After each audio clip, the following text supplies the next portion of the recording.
Maite Aikoigi Laithau Kudingmakta Mangzil Thana Masilon Pangliba Pena Asi Liklam Chumna Pukhatpagi Tangai Phadaba Chaona Lei haina Lai Oiba Panthou na Phongdorakli Wafam asing asi Nongpok Chingu Thong Maite Laikol Thalo Sipilok Seloi Langmai Chingde Leiba Panthougi Isai Konungda Pena Kulon amasung Pena Seisaki Matangda Pangthokpa Nong Magyoiba Lecture Cum Demonstration gi Thawram amada mahangna phongdokhibani Imalai Sem ina loisang ilil na silaga pangthokpa thawram aduga mari leinana lai oiba Panthou na hai ngasigi chawkhalon asida maihaurodagi leiraklaba maite aikoigi lonchat kaya yokhatpagi Tangai Phadaba Chaona Lei asigumba matang asida maite aikoigi sak takpada achoba phida ama kallaga laklaba Pena Asi Liklam Chumna yokhatpa mathau tai maramdi Pena haibasina maite aikoigi lai masak takpada natana laigi koloi minglen amadi seisaklon masak khangali Pasida sunatana maitegi laithau khudingmakta penana mangzul tharaga masilon kaya amasu pangthoklibani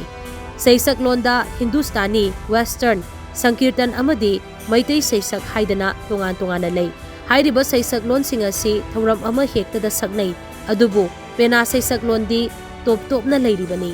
lamdamasiki hawraklon masak takliba pena seisak lon yokhattaba yade haibagi pandamda ngasigi thawramasi pangthokpani masina Penagi Leiron ama yakai hanbani thawram asida ililgi masa ama oina leiriba Zagoi Salai Sangi hagolakliba mahairoi amadi Penagi lamda maipuna na haurakliba seisakloi singdasu chauna kanaba piragani haina lai oiba Panthouna makatana phongdokhi Maitei ekhoina khangminnagadaba seisaklondasu Hindustani haima Western haibama Maitei seisaklol haibama Sangitan haibama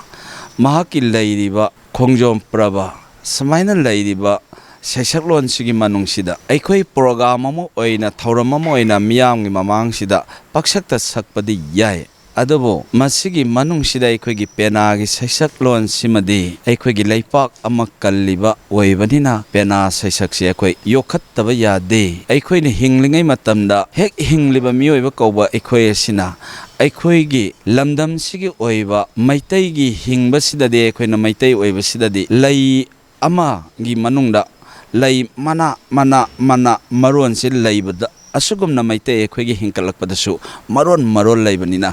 penagi leirol ama ngasi yakai bani pangthok saribasina maitaigi hingkatlon sigi maitai laining hingkatpasigi mathau moina pangthok sabani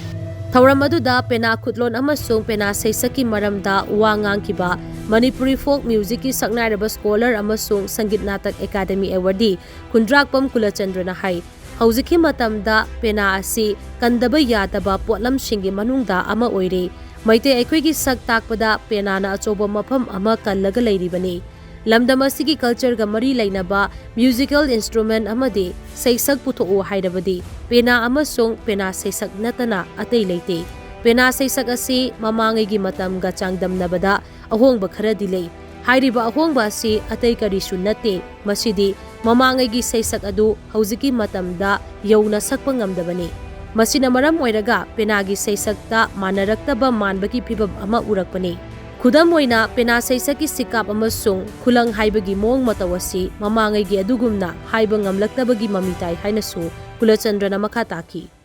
Aikoi maitei community haibasigi asumba identity ama puthu asumba culture gi tamda leiba musical instrument ama puthu hairagadi Pena natana crime leite aduna Pena seisak natana su leite